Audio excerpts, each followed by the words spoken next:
So we're going to try a new format. We're going to do least common multiple today, and we've got some interesting sounds to accompany this lesson.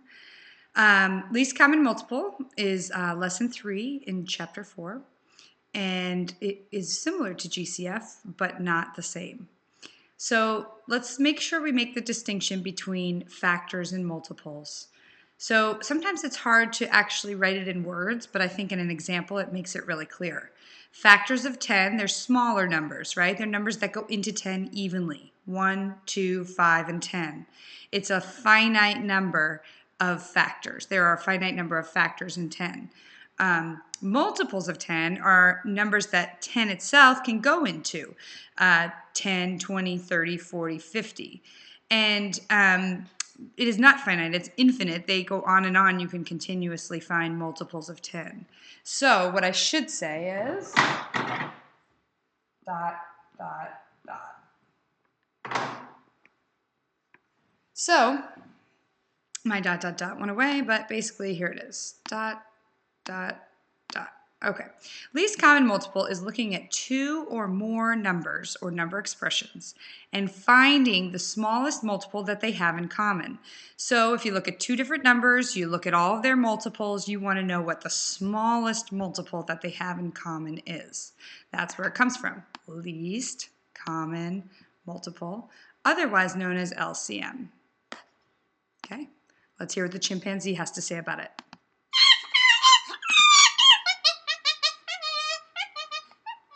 I think he likes it. Okay, so now let's take a look at this example. So I've got the first two I'm going to do are 10 and 15. So if I've got 10, I can list out its multiples. 10, 20, 30, 40, etc.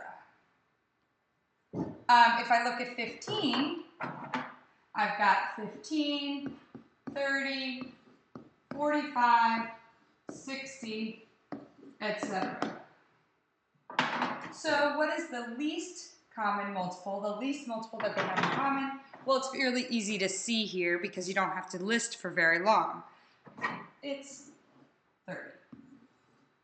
Least common multiple equals 30.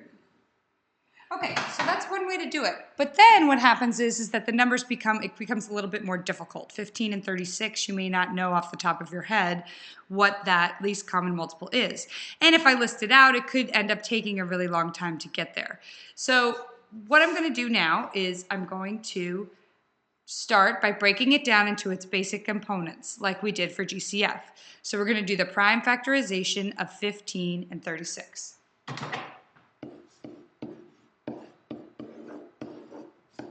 15 is 3 times 5. 36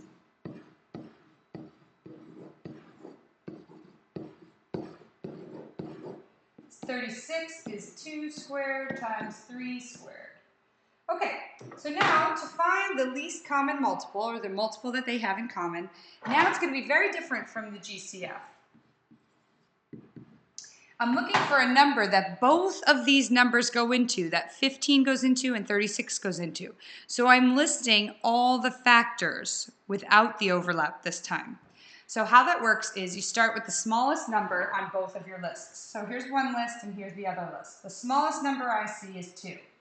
So I see 2 squared. And there's no other 2, so I have to list 2 squared.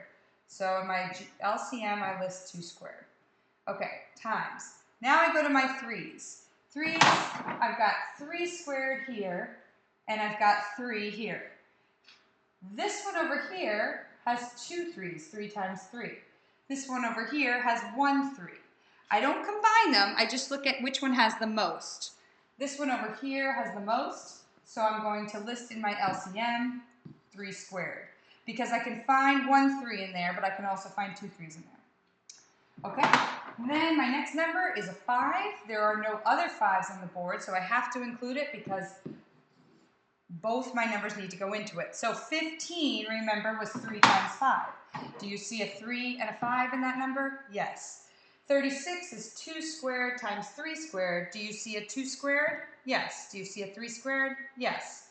So therefore, both numbers exist in this LCM.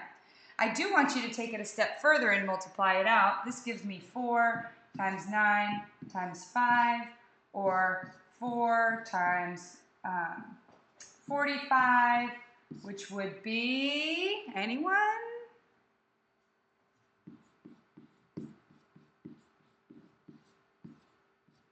180. So my LCM is 180 because I'm running out of space over there. Okay, let's see what our bear has to say about this.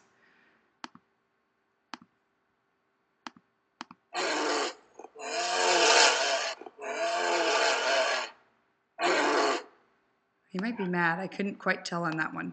So let's go to my last example, which is one I'm going to make up. Okay, this one's going to have variables in it.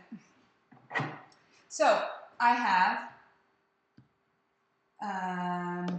70 x to the second, y to the third, and 15 x, y to the fourth. So now it's not going to be too much different. I'm going to start by doing the prime factorization of both. 7 times 10, 7's prime, 2 times 5, and I get 2 times 5 times 7 times x squared times y to the third. Okay, then I'm going to do 15, where I'm going to do 3 times 5. I've used that example a lot this lesson. 3 times 5 times x times y to the fourth. Now for my LCM, I'm looking at creating a number that both of these numbers exist in. So I start with my smallest, which is 2. There's only 1 2 on the board, so I'm going to list 1 2 for my LCM. Next, I'm going to go to my next smallest number, which is a 3. There's only 1 3 on the board, so I'm going to list that one here also. Next, I'm going to come up with my next number, which is, I see a 5 here and a 5 here. I'm not going to list 2 5s, I only need 1, because I'm doing this enough so that I can find both numbers within my LCM. And then finally, I've got a 7 and a 7, or sorry, just 1 7, so the 7 goes into my LCM. And then for my x's, I've got x squared and I've got x. So I look for one that can contain both of those, and that would be just x squared. And then y to the third or y to the fourth, I need to have the larger of the two, y to the fourth. So that this way I have a y to the third in there, you see a y to the third in there, and a y to the fourth in there. So do I see 72 times 5 times 7 times x squared times y to the third? 2 times 5 times 7 times x squared times y to the third. It's in there. 3 times 5 times x times y to the fourth. 3 times 5 times x times y to the fourth. It's in there also. So then I just need to put it all together. And I get 6 times 5 times 7, or 30 times 7, or LCM being 210 x squared y to the fourth. Okay, and what does our camel have to say about that?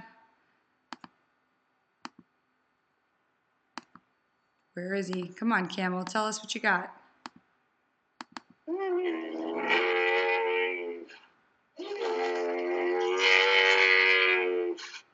That's reminding me of a Star Wars theme. I think I need to do a Star Wars theme on one of these. Okay, thanks. We'll talk to you soon. Bye.